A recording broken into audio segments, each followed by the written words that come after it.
Good morning. If we have not met, I'm Audrey. I'm a service leader here, and other than sign-up sheets, part of my responsibility is to do this from time to time. So we're going to be jumping into Judges 8, and if you're like, oh man, but we didn't do Judges 7 last week, you're correct. So Pat actually did that about 2 weeks ago, so I'm going to jog your memory here. In Judges chapter 7, just a few bullet points. God asks Gideon to reduce his army to 300 men, which is terrifying if you are going into war. Then they, being these 300 men, overtake the Midianites using trumpets and empty jars. If it sounds wild, it was absolutely wild. I wish we could have put Pat's, I almost said one of my kids' names. Oh man, we're off to a great start. If we could have reduced that down to a YouTube short, because YouTube shorts are everything now, right? And then Gideon is obedient and worships God. So in a nutshell, this is where we were in Judges 7.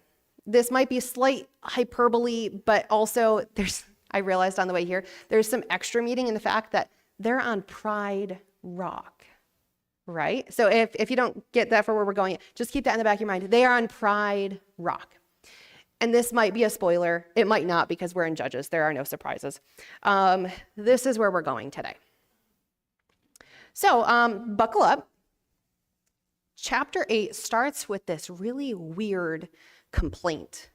The men of Ephraim said to him, and here the him is Gideon, "What is this that you have done to us? Not to call us when you went to fight against Midian?" They accused him fiercely. And he, Gideon, said to them, "What have I done now in comparison with you? Is not the gleaning of the grapes of Ephraim better than the grape harvest of Abiezer? God has given into your hands the princes of Midian, Oreb and Zeb. What have I been able to do in comparison with you?" Then their anger against him subsided when he said this.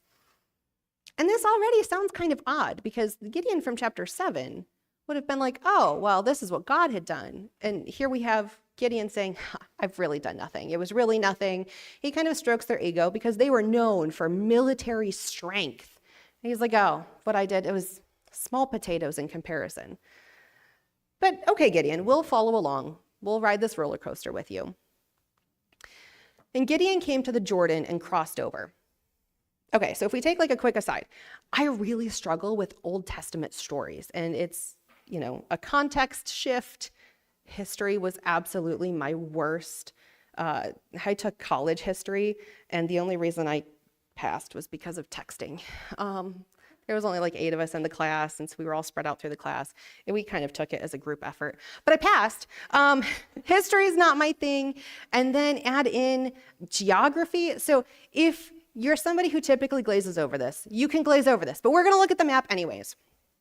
And I circled where we are, because we're kind of toward the bottom. Gideon's going to cross over the Jordan, and then we're going to visit Succoth and Penuel, and then Gideon, because you just log this away for later, along with Pride Rock. Gideon is going to take that orange arrow. And if you need to glaze over that, have at it. He and the 300 men who are with him, exhausted, yet pursuing. And he said to the men of Succoth, "Please give loaves of bread to the people who follow me, for they are exhausted, and I am pursuing after Zeba and Zalmunna." You can pronounce those however you would like. That's how we're going to pronounce them today. "The kings of Midian and the officials of Succoth said, 'Are the hands of Zeba and Zalmunna already in your hand, that we should give bread to your army?'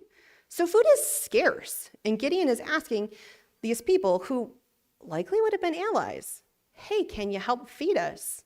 And they do not respond like allies would be expected to respond. They're like, have you already completed your mission?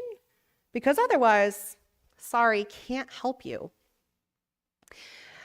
And why would they do this? Maybe they're afraid that Gideon isn't going to actually complete the mission, and then they'll be on the receiving end of some pretty harsh consequences. Either way, the men of Succoth, whether they were good friends, besties or not, no, we can't help you. So Gideon, we're going to see how he responds. And we're still getting to know Gideon of chapter 8, not chapter 7. And Gideon said, "Well then, when the Lord has given Zeba and Zalmunna into my hand, I will flail your flesh with the thorns of the wilderness and with briars." And from there he went up to Penuel and spoke to them in the same way. And the men of Penuel answered him as the men of Succoth had answered. And he said to the men of Penuel, when I come again in peace, I will break down this tower. We have yet to see any mention from Gideon about God. So as best as we can tell, Gideon has decided that he is going to be on his own revenge train. Join me, or when I come back, you will be sorry that you did not join me. And he gets pretty specific here. So far we have Succoth and Penuel, and they're not going to help him. Gideon has made some pretty big promises of revenge. Now, Zebah and Zalmunna were in Karkor. That's where that orange arrow went to, with their army, about 15,000 men, all who were left of the army of the people of the east, for there had fallen 120,000 men who drew the sword. That was from chapter 7. And Gideon went up by the way of tent dwellers. He took a back route east of Nobah and Jogbehah and attacked the army, for the army felt secure. They weren't expecting some sneak attack. I believe it was also in the night, which adds to the sneak attack piece. And Zebah and Zalmunna fled. And he, Gideon, pursued them and captured the 2 kings of Midian, Zebah and Zalmunna, and he threw all the army into a panic. So despite the fact that his army of 300 is still very hungry, he has the kings of Midian. Despite the fact that he was also still really small in compared to the 15,000 men that still were part of the Midian army. And how could Gideon do that? Because we saw Gideon in chapter 7. He was very confident because God was behind him. He was being very obedient. And we're not quite seeing this here. Gideon is still, though, riding this train of confidence of, I can do any of it. Then Gideon, the son of Joash, returned from the battle by the ascent of Eris, and he captured a young man of Succoth and questioned him. And he wrote down for the officials and elders of Succoth 77 men. And he came to the men of Succoth and said, Behold, Zebah and Zalmunna, about whom you taunted me, saying, Are the hands of Zebah and Zalmunna already in your hand, that we should give bread to your men who are exhausted? So he's bringing back up, hey, we came and we had this conversation, and I have the guys now. Do you remember that you taunted me? Again, this does not sound at all like Gideon from chapter 7 at all. He is on this warpath of vengeance for himself. We still have no mention of God or Gideon being obedient to him. So here are the guys that I captured. Do you remember taunting me when I asked for bread? And so he took the elders of the city, and he makes good on his promise. He took the thorn of the wilderness and briars, and with them taught the men of Succoth a lesson. And he broke down the tower of Penuel and killed the men of the city. Gideon is riding this confidence train all the way to the bank. He has made good on these promises so far. Then he said to Zebah and Zalmunna, Where are the men you killed at Tabor? They answered, As you are, so were they. Every one of them resembled the son of a king. And he, Gideon, said, They were my brothers, the sons of my mother. As the Lord lives, if you had saved them alive, I would not kill you. So if we pause for a second about how I struggle with the Old Testament stories sometimes, it seems like there's some information missing here that probably would have made more sense when this originally happened, but we can still infer that Gideon had some brothers that Zebah and Zalmunna at some point killed. And Gideon, being on his revenge train that he is, has decided he is going to avenge their names. So he is bringing this up. He's making his case. If you've ever had to make a case to somebody, you start with your strongest case and then you just keep throwing stuff out. And another thing. Or maybe with your boss, or maybe you shouldn't do that. But he's bringing up everything that he can think of. You killed my brothers. And so if you hadn't, I would spare you. So he said to Gideon said to Jether, his firstborn, Rise and kill them. But the young man did not draw his sword, for he was afraid, because he was still a young man. And this is also one of those cultural things that you kind of have to look into. If a young man were to slay somebody like a king, that was kind of like being slapped with the backside of a hand. This was more insult on injury. And so Gideon is trying to put his firstborn son up to this. But the boy is afraid because he's still a young man. Then Zebah and Zalmunna said, Rise yourself and fall upon us, For as the man is, so is his strength. And Gideon arose and killed Zebah and Zalmunna, and he took the crescent ornaments that were on the necks of their camels. So if he couldn't insult them in one way or another, he is going to take every bit. He is not leaving any crumbs here at all. The men of Israel said to Gideon, "Rule over us, you and your son and your grandson also, for you have saved us from the hand of Midian." Gideon said to them, and this is where we're finally seeing Gideon that we wanted to rally behind in chapter 7.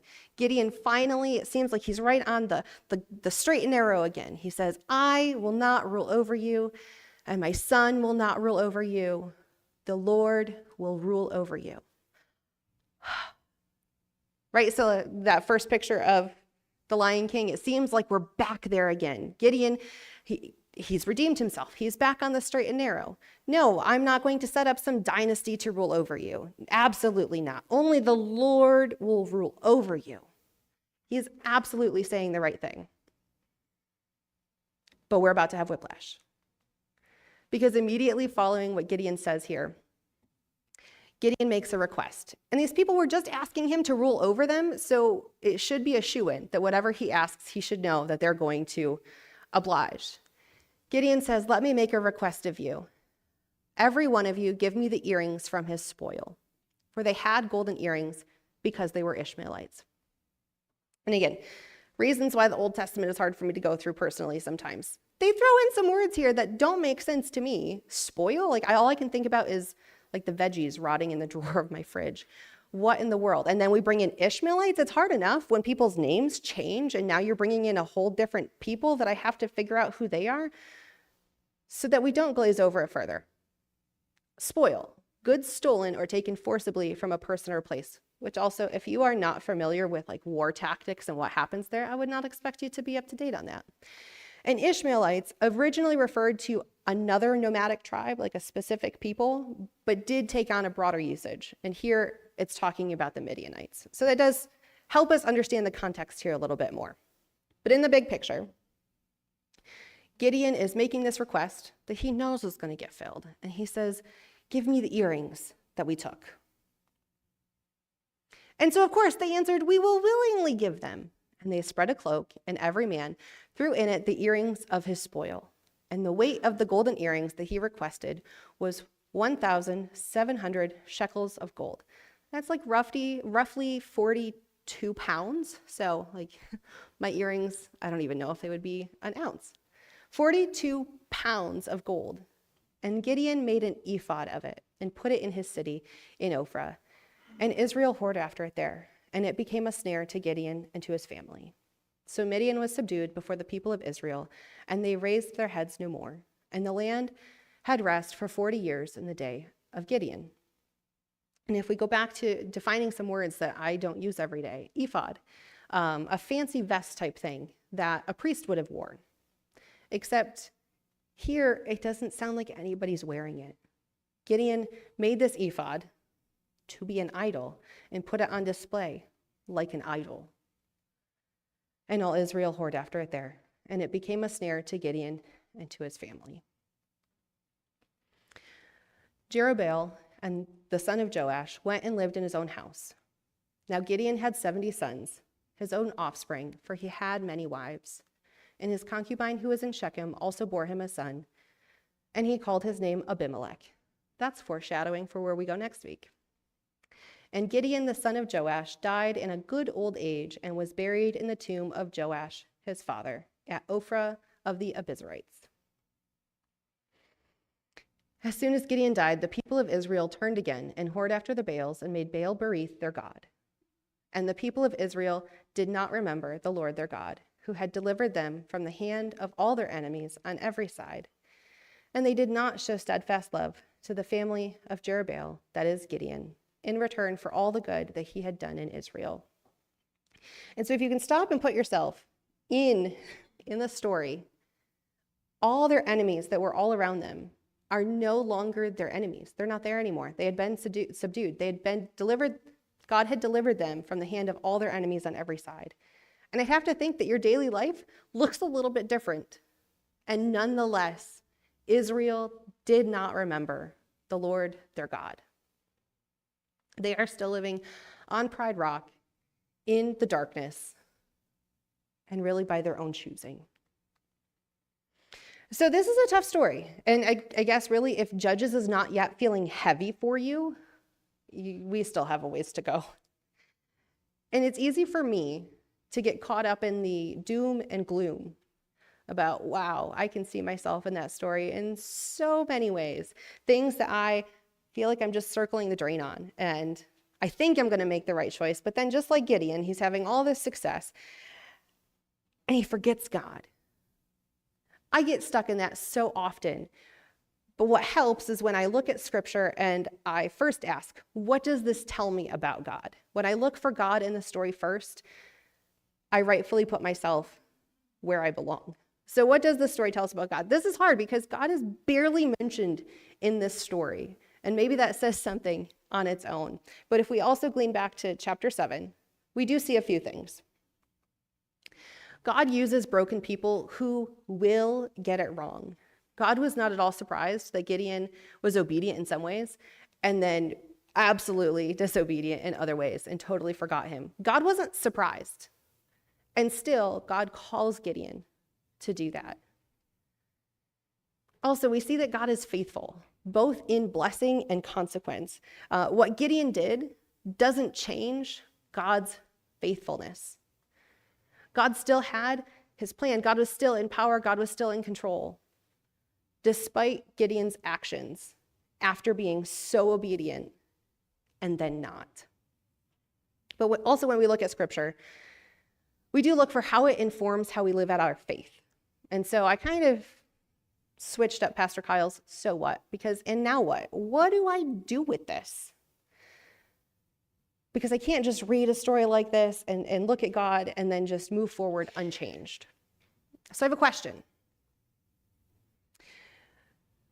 We'll remind ourselves that the man who led them out of oppression also drew them back into idolatry.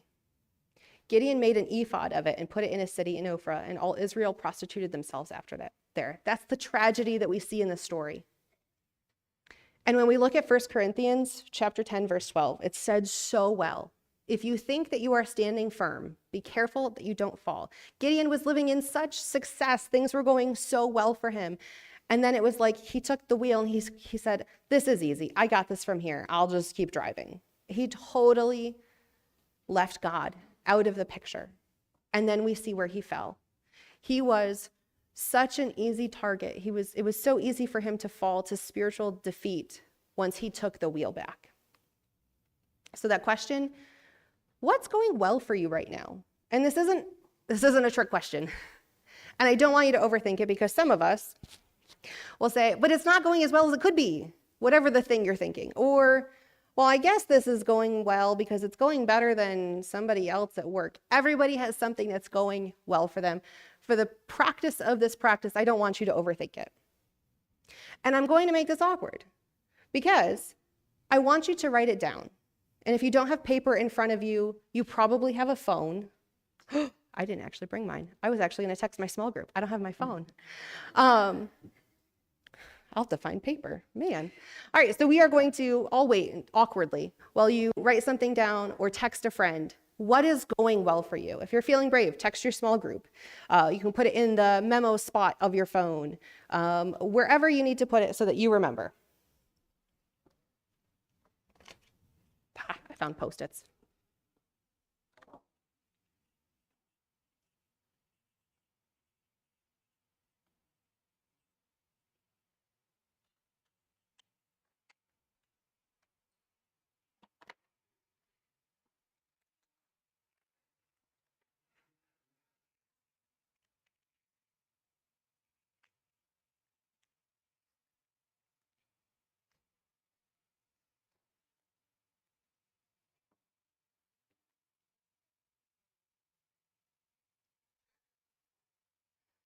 Jeopardy music would have been helpful here, huh?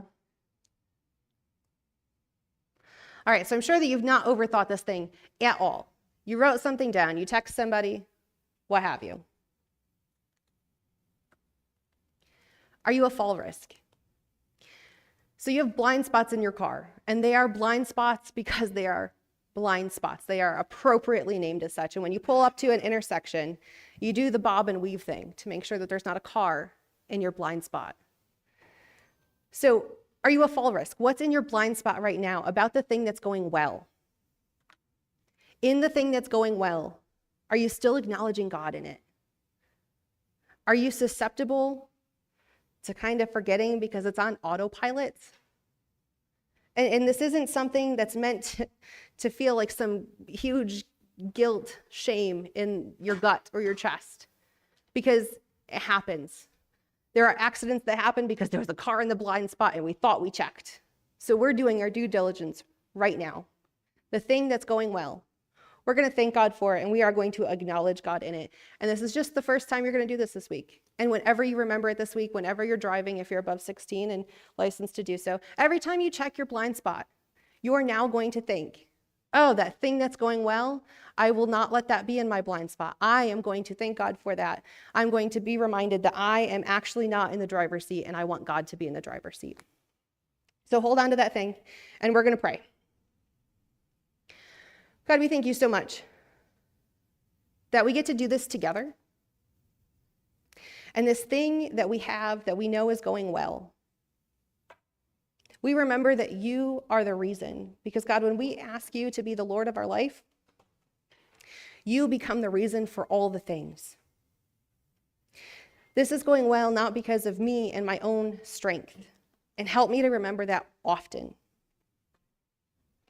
I thank you so much for this thing that's going well.